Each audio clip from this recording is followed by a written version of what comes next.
Paul Rosenberg. I've worked for the past 30 years as a leadership coach and as a business transformation catalyst. Before those days, I was a stand-up comic and an improvisational actor. So that's where the interest in that whole process was born, having experienced that as a professional.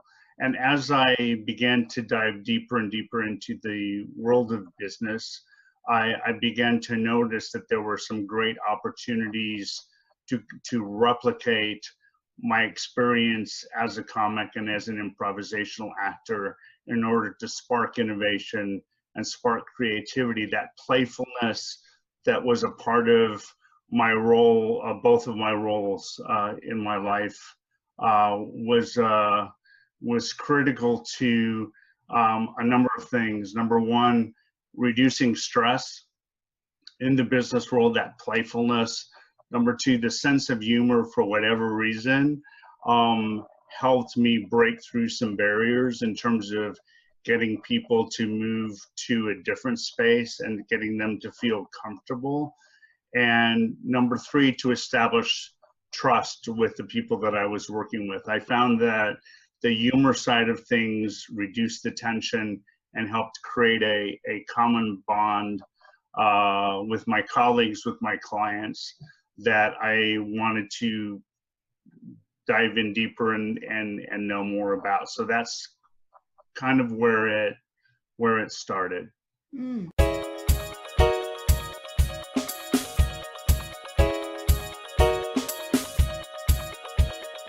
Had a good sense of humor, but I think what I found is taking that ability to kind of let go a bit, particularly in the improvisational side of things, and to let go a bit and to go with whatever that impulse is. So I think I have an innate sense of humor, but that being said, it's also a skill that anyone can develop, particularly the improvisational side of creativity.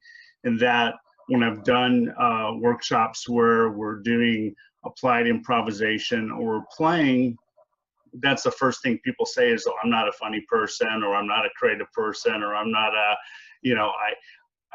I can't let go. And in the process, letting go of the concern about people are going to make fun of me, or I'm not good at it, or I'm not funny, or I can't do this, all those obstacles that we put on ourselves. Out of that experience comes an acknowledgement that we all can play, we all can be creative, we all have that ability to kind of let go and just be aware of what comes up. So I'm trying to tie the two together. The humor is a great trust builder, but when we connect that to play and creativity, that's something that everybody has the ability to do as human beings.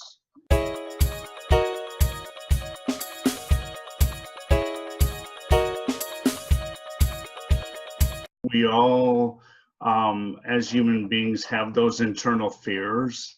And at one of the last workshops I did, there was a gentleman who just was struggling with, I'm going to be stupid, people are going to laugh at me, and certainly in the workplace, that's how creativity gets stifled, is that you have these rules and these norms, and the ability to let go of judgment of whatever you come up with. In other words, if I come up with an idea and it gets shot down every time, my colleagues or my boss say, hey, that's stupid, or that's not right, or that's, that's not going anywhere.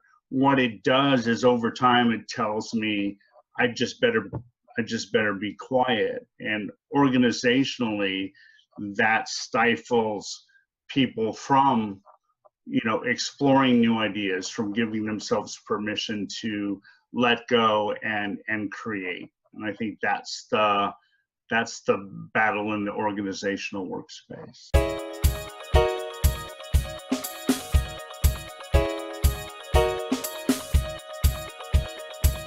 First of all, I just want to be clear that within improvisation, even in the theater world, it's very structured. There are rules, and the rules are about taking care of each other, that it's not about you. And I think that's probably difficult for some actors to deal with. And that there's no judgment, and that the whole purpose is to move the scene forward, help your fellow actors reach that objective. And so, and same with stand-up comedy. There's a very rigid structure, but within that, you have to be able to have the space to move in different. As a comic, for example, every night was different. Every audience was different, and every audience wanted to go in a different place. It wasn't about me just doing my routine the same every night. I had to understand where they were. So I think it's a combination of have ideas in the workplace, and sometimes it's hard to communicate those because we're afraid we're going to be judged, and that I think probably was the biggest thing. But there is structure in both improv, there is structure in comedy, and there is structure in innovation. The structure is this space, and the ground rules have to be such that allow everyone to step forward towards a common goal without judgment. That's the biggest rule.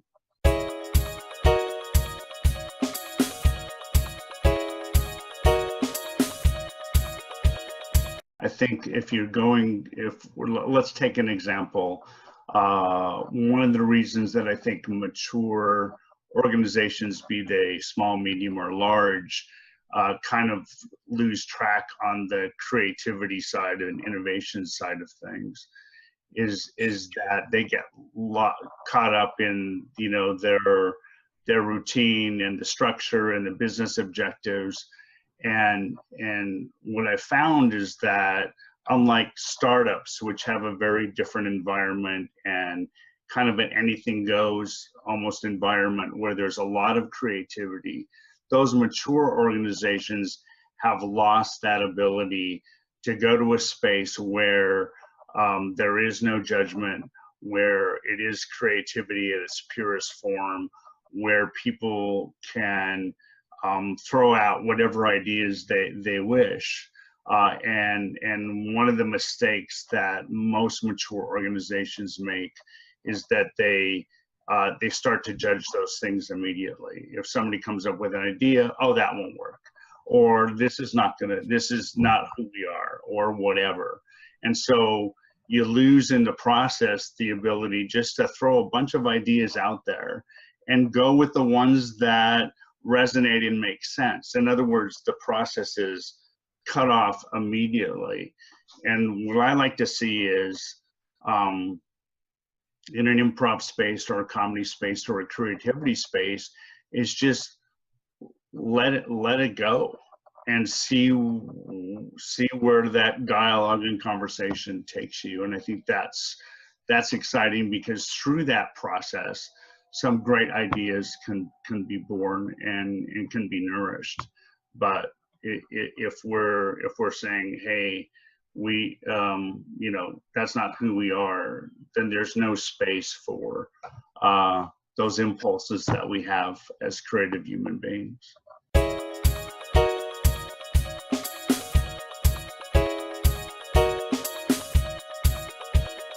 I think you're right in that. I think the key for most mature organizations, any size, is their appetite for risk.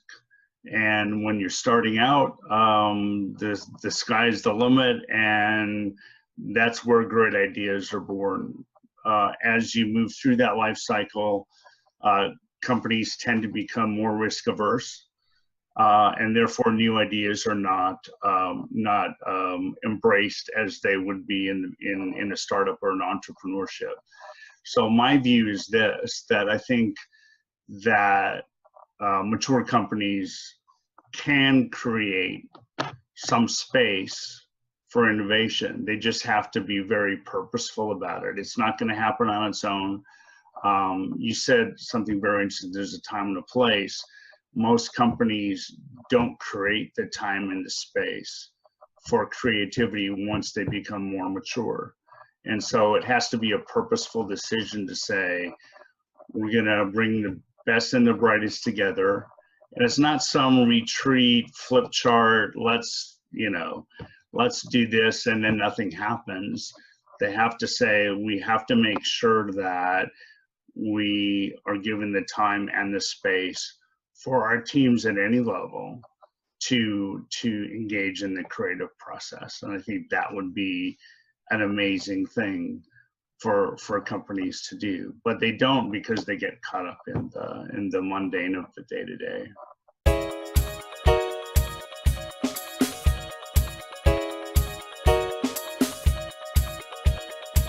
I think there has to be innovation all the time. That's my view. I know it may seem a bit radical, but I do think that if you don't keep pace with the rapid pace of today's world, then you will find yourself either stagnant or falling behind. And I just think it takes a leader to say, for him or her to say, you know what, let's create some creative space regularly. Let's remove ourselves from the mundane of the schedule, and we do things this way and shake things up a bit. I think that innovation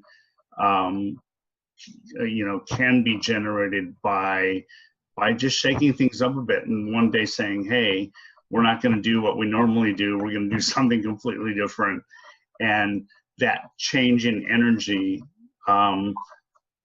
usually, from my perspective, can spark a whole lot of innovation. It's just a matter of doing it, not doing it subtly, doing it radically, saying, okay, here are the rules, anything goes, no judgment, here's the objective, and find a way to act as a catalyst to recreate that experience you had when you were starting out. So I think it has to be not the once a year, let's go be creative. I think it has to be, there's a couple of things. If it's a big project, then you can set up a separate work environment, almost like a think tank, that can have that startup feel to it, and you can recreate that as a standalone with a different set of rules. Or, regularly you can demand of if you're a leader, you can demand of your team to move to that creative space and do some play, have some fun playing, because out of play comes creativity, and create those moments throughout the year, so that you're not stagnating.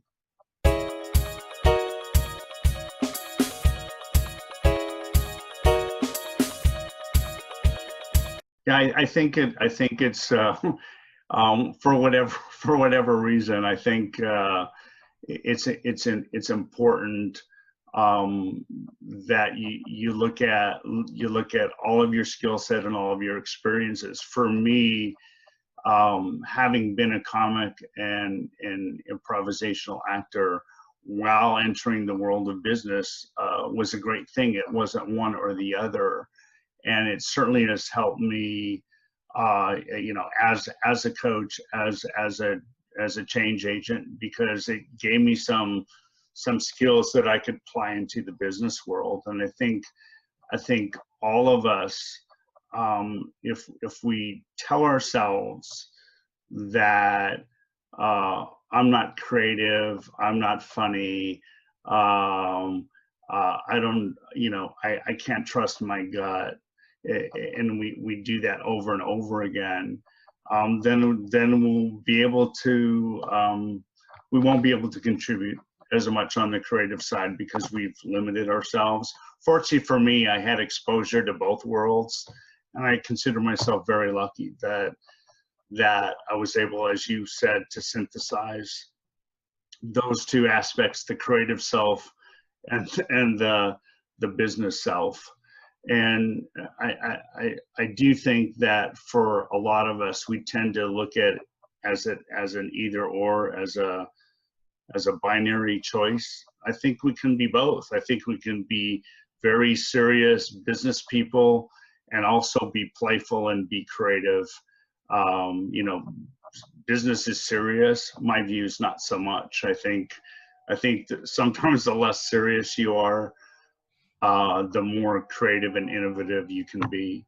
In the business world, I think there has to be a balance. It shouldn't be one or the other.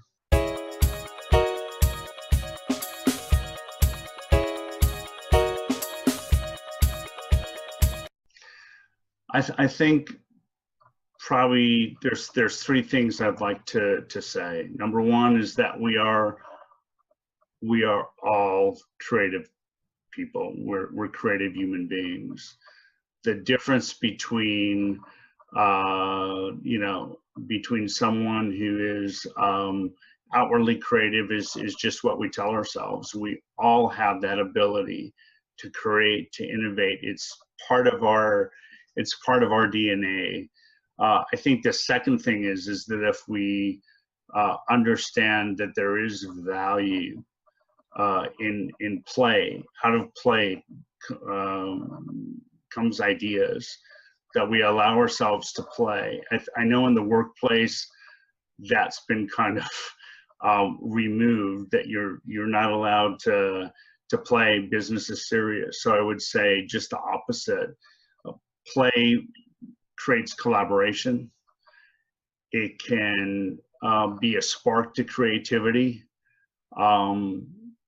It reduces stress. It teaches us new skills.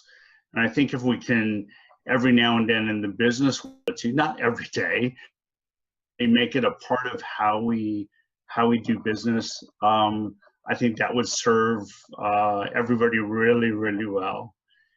And the third message is no judgment. You know, there's a myriad of quotes out there. I won't go there with the fancy quote poster, you know, with the motivational speech on it. But you know, Thomas Edison, all of them have said, you know, they got to that brilliant idea by failing a lot. And so I think the third thing I like to say is it's okay to fail, because if you learn from those failures, as you're creating something new, a new business model or a product or a service, it's okay to fail. Learn from that, because the more you fail, eventually you're going to get to the right idea at the right moment. So those would be the three things I'd focus on.